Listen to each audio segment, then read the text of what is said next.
Hello. Yes, this is Friday and I'm out in my back garden because there's much more light. And this week's video is on appearances. And I'm going to do mine on influences in media, and I might bung in a little bit of psychology at the end, not sure yet. And I got this idea to do influences of media from Becky's Form Spring. And just as a quick note, I'm going to link you to Becky and Amy's collaboration channel down below if you're not already subbed to it, called What a Cool Day, because I love them and they're awesome. And I would do a hand heart, but the other hand's on my phone recording, so I can't. So just imagine the other side of the heart is there. Okay? But and on her form string, I think someone asked her, or she answered a question with something about ideal weight, and that got me thinking about the media and how much it influences people. And I was thinking that so many people take how they should look and what weight they should be from the media, like magazines, TVs, film, the internet, and stuff like that. And so many people, because in the magazines and on the internet, they are they're like size 8 or size 10. You might see my dogs in the background, by the way. Because they're that size, other people think they should be that size too.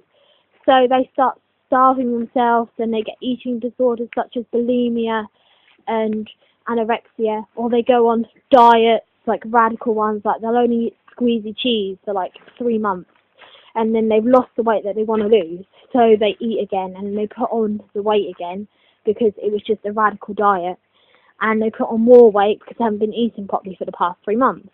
And so basically that's just the media have the power to stop that sort of thing if they changed the sort of models and things they put into magazines and onto the internet. And I know that a few magazines and internet sites are doing that now, but if all of them did it, then it could reduce the amount of anorexics you get, or the amount of bulimics you get, or the amount of people who have low self-esteem or who are depressed, even the amount of people that commit suicide over their weight and their appearance because they're being bullied about it.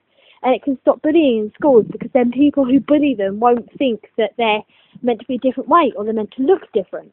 And it's just, media has so much power and influence over how people want to look and how they want to, what weight they think they should be and stuff. It's just that if they changed one thing, like the size of the models or the appearance of them, then they could change a lot of other things that are happening to people, and they could change a lot of other people's opinions on how they think they should be. So yeah, and I said that I might mention psychology, and I'm going to mention it briefly, because on Monday I was meant to learn this and I didn't, because my car had a collision, my bus had a collision with a car, so I didn't go in, but I learned it briefly today. And it was, in the Da Vinci Code, there's a thing about, there's a wheel with the man on it, with his arms stretched out and stuff like that. And we learnt that today, and it links in with psychology and symmetry and the form of a perfect being. Because apparently someone with a symmetrical face and other symmetrical bodily parts is perfect, and people are more attracted to them.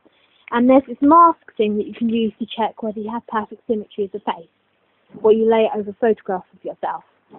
And apparently most of the people that we said were good looking did have perfect symmetry of the face. And there's also another thing about a ratio of 1 to 1.618, but I can't remember that properly. So yeah, that is my rant about the media's influence on psychology. And I said stuff about squeezy cheese earlier because Jenny challenged me to, and I wanted to get it into some sort of context, so I wasn't just screaming squeezy cheese like that.